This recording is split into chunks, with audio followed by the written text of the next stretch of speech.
Now I'm talking about pillars, mandatory acts, and voluntary acts. Once I finish the Fatiha, I can go to ruku'. Whoa, Sheikh, wait. There's a surah afterwards. I know there's a surah afterwards. This surah is a sunnah. You're kidding me. No, I'm not. There is a surah after the Fatiha, but it is a sunnah. So if I say, وَلَا الضَّالِّينَ آمين Allahu Akbar, in Fajr, my prayer is valid. I didn't know that. Now you know. If I say it in Maghrib, it's valid. If I say it in Isha, it's valid. The sunnah is to recite a surah afterwards, or a verse as a minimum. And the sky's the limit. Interesting. So I recite a surah afterwards. قُلْ يَا أَيُّهَا الْكَافِرُونَ. I finish that. Then I go for ruku'. One question, Sheikh. Yes. After I say غَيْرِ الْمَغْضُوبِ عَلَيْهِمْ وَلَا الضَّالِّينَ آمين, should I pause so that the people behind me can recite the Fatiha? So I say وَلَا الضَّالِّينَ آمين.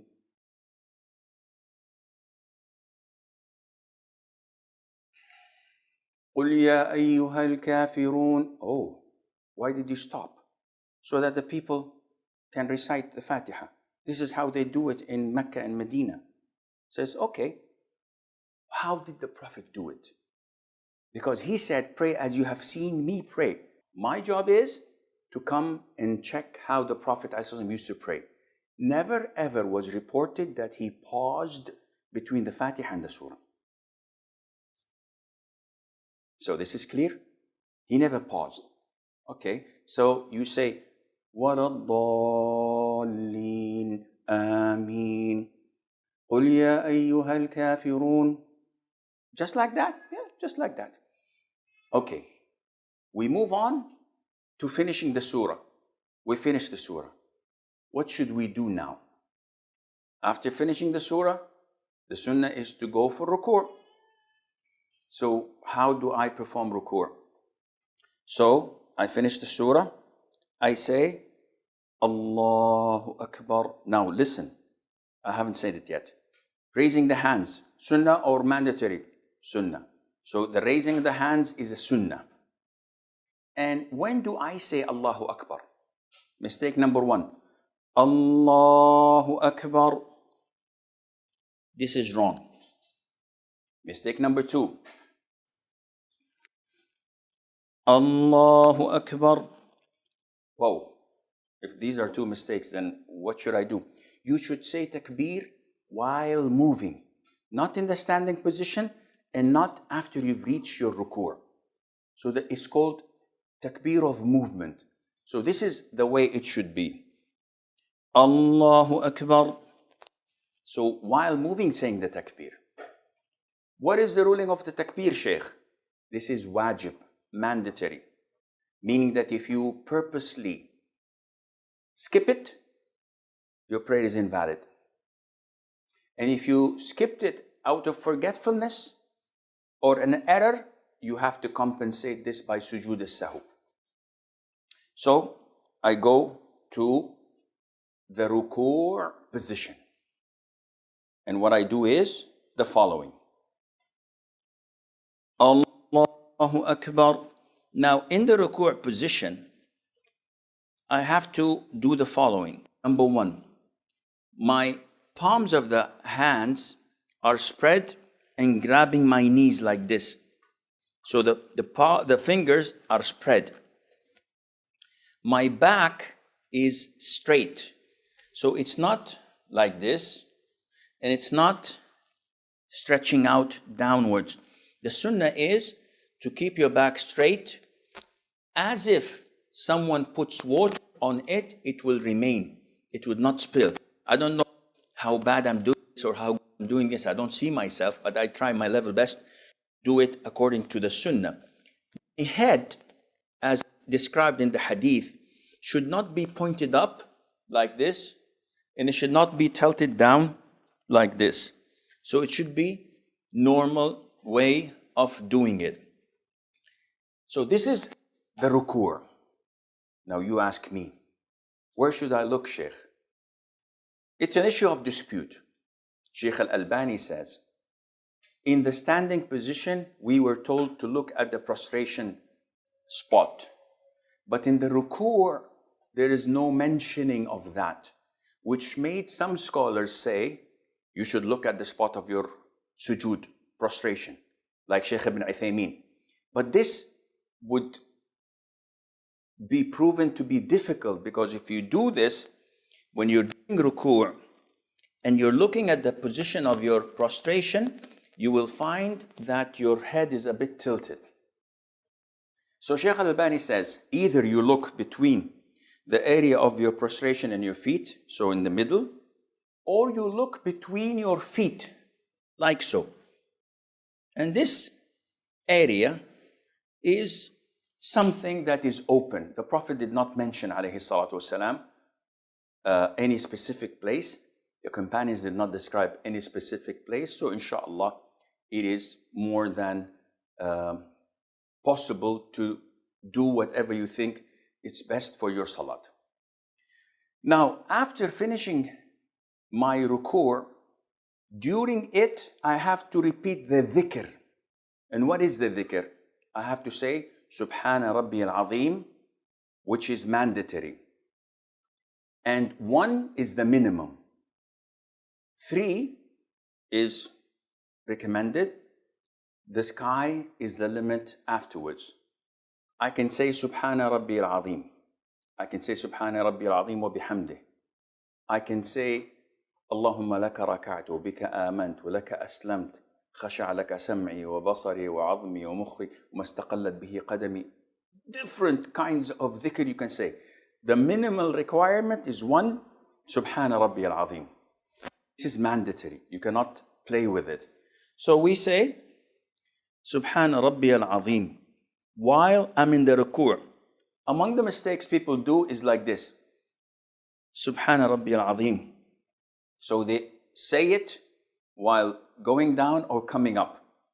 And this is not valid. You have to say it when you are totally in ruku', relaxed, every bone is back to its place, by saying Subhana Rabbi al-Azim wa bihamdih once, enough. Then while rising up, you say Sami Allahu liman hamida, and you raise your hands again. So we raised our hands in the inauguration takbir. We raise our hands when we go for ruku'. We raise our hands when we rise up from ruku'.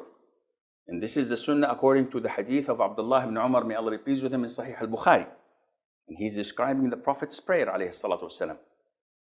And we say, Sami Allahu liman hamidah. This is mandatory for an individual praying on his own, for an imam leading prayers, for worshippers. And I follow that by saying, Rabbana laka alhamd. Rabbana wa laka alhamd. Allahumma Rabbana laka alhamd. Allahumma Rabbana wa laka alhamd. Either one of these 4 does the job. And this is said by the imam, by the individual, and by the followers. Which means that if I'm praying behind an imam and he rises from ruku' saying Sami Allahu liman hamidah, I, as a follower, do not say Sami Allahu liman hamidah. I just answer what he has said. So, I've raised or I raised and I got up from ruku' position saying Sami Allahu liman hamidah, Rabbana wa lakal hamd. There are a lot of adhkar I can say afterwards, but this is what's essential. You can say ملء السماوات وملء الأرض وملء ما شئت من شيء بعد. You can say ربنا ولك الحمد حمدا كثيرا طيبا مباركا فيه. And do I place my hands on the chest or leave it on the sides? Either way is possible. What do you suggest, Sheikh? I personally follow the hadith of Wa'il ibn Hujr, which says that whenever the Prophet ﷺ rised from ruku', whenever the Prophet ﷺ stood up, he used to put the right on the left on the chest. So now after I've risen from ruku', What is this position called? Is it sujood? Is it ruku'? What is it? It's standing up. So according to the hadith, then I should do this. The majority of scholars say no, you have to put it on your side. But there is not a single hadith that stated that the Prophet used to put his hands on his side in any position. So it's an issue of dispute, but akhi, again, this is a sunnah. You put it on your chest, you put it on your side, there's no problem. Don't make an issue out of it. Don't label people or classify people or think that people are better than you or worse than you. No. Just leave it as it is. This is the conviction. Leave them. So I'm in the ruku' position. Subhana Rabbi al-Azim wa bihamdih. Sami'a Allahu liman hamidah. ربنا ولك الحمد حمدا كثيرا طيبا مباركا فيه. سمع الله لمن حمده.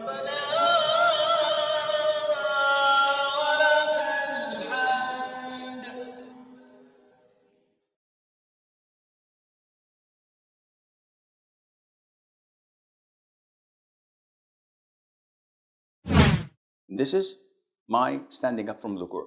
What should I do now? I should go for sujood.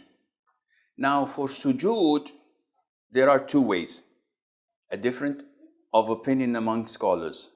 Should I land first on my knees or should I land first on my hands? It's an issue of dispute. And the reason of that is the hadith of the Prophet ﷺ when he said that one should not go down like a camel does when the camel wants to sit. Rather, he should put his hands first before his knees. And understanding whether the hands of a camel are their elbows or the knees in his feet, it's an issue of dispute. Either way is okay, inshallah. So, however you feel comfortable with, you should do it. I personally, due to age, due to praying on marble or stones, whenever there are pebbles in the ground, if you land from the standing position on your knees, would surely injure yourself one way or the other. For elders, it's difficult to go on their knees, especially if they have knee problems. It's always best to go first on the hand. It's like a shock absorber. It absorbs the fall itself. It eases the pressure on and the weight on the knees. So how to do this? This is what we'll, inshallah, show you now. So, in order to do sujood, you will find that I'll take my glasses. Now I can't see you, but alhamdulillah, you can see me. Why do you take your glasses off, Sheikh? Because it will hinder putting the sujood spots properly. What do you mean by sujood? Prostration, as the Prophet said, I was ordered to prostrate on 7 limbs. He said, the face, and he pointed to his nose, meaning the forehead and the nose. These are related. This is one organ. The hands, the knees, and the feet. These are 7. So, I want to go to sujood. Do I raise my hands? No. I just say Allahu Akbar while falling to sujood. And this is what I do. Allahu Akbar. This is the way of performing sujood. What are the things I should paying attention to? Before I do the prostration, I'm still in the standing position. You have to know that, first of all, my hands should be pointing to the Qibla. So my hands are not this way and are not this way. Rather, they are pointing to the Qibla. Now, where should I place my hands? I have the option either to place my hands next to my shoulders or a little bit close to my ears. My knees are not so close together, they are apart. My feet, they are close to each other, erect, with some toes, not all of them, because it's impossible to have all your toes pointing to the Qibla, but the toes that are bendable, can point to the Qibla. My arms are wide and spread, so my biceps are not close to my sides. So I have to spread as I'm spreading my wings. And my stomach is not touching my thighs. Some people just go very down. And I'll show you quickly, hopefully to the best of my knowledge and ability. So my forehead, my nose must touch the ground. And these 7 limbs must touch the ground throughout the sujood. Because part of the famous mistakes is having your feet dangling.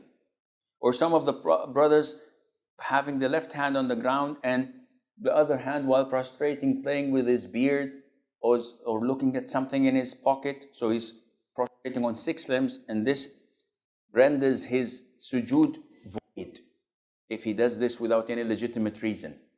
So I was standing up.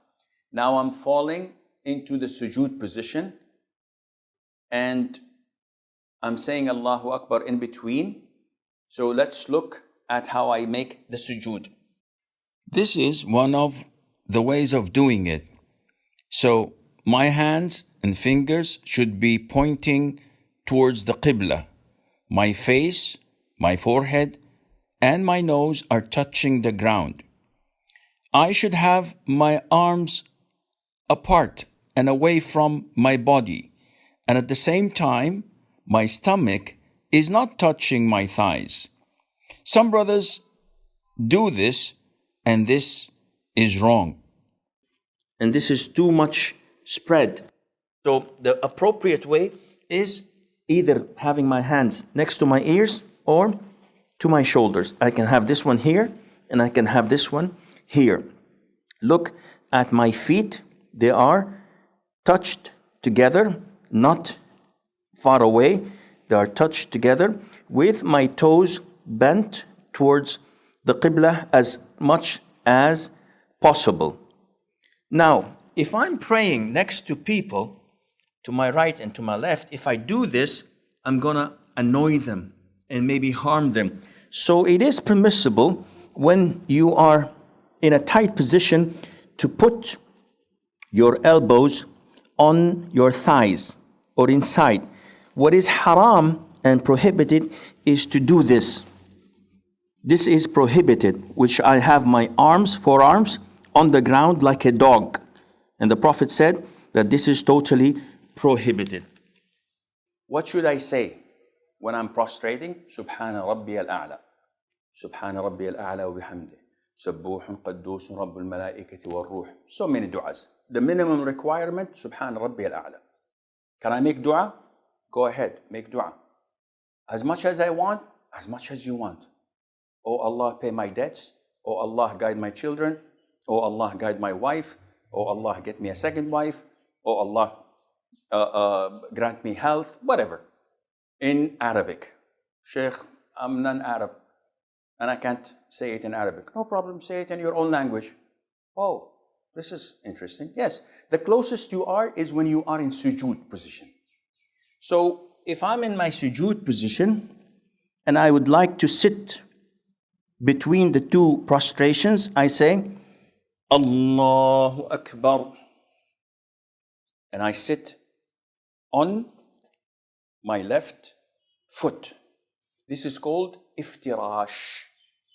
And I erect my right foot with as many possible toes towards the Qibla. My hands are on my thighs and my knees. So it's in between. The area is possible. You don't have to do this. You don't have to do this. It's here. Sit normally. Don't be so technical. Sometimes people are so technical, they forget the prayer, they forget what you're reciting and just think, oh, am I doing this right? Am I doing this wrong? Be natural. Follow the sunnah, acknowledge that this is the sunnah, the way of the Prophet, and do it naturally. And when I sit like this, I say, Rabbi ghfirli. Minimum is once. I can say 10 times, 10, 20 times. I can say 2, 3, 4, whatever. Rabbi ighfirli, Rabbi ighfirli. Issue of dispute. Is saying Rabbi ighfirli mandatory or sunnah? Some scholars say it's sunnah. I am inclined to say that it is mandatory because the Prophet ﷺ always used to say it. Any other dua? Yes, there is a longer dua. Rabbi ighfirli warhamni wa'afini wajburni wahdini warfa'ni. All of this is possible. This is the prostration or the sitting between the two prostrations. It's called iftirash. And if you would like to show it from behind, I'm sitting on my left foot and my right foot is erect. This is the sunnah. Sheikh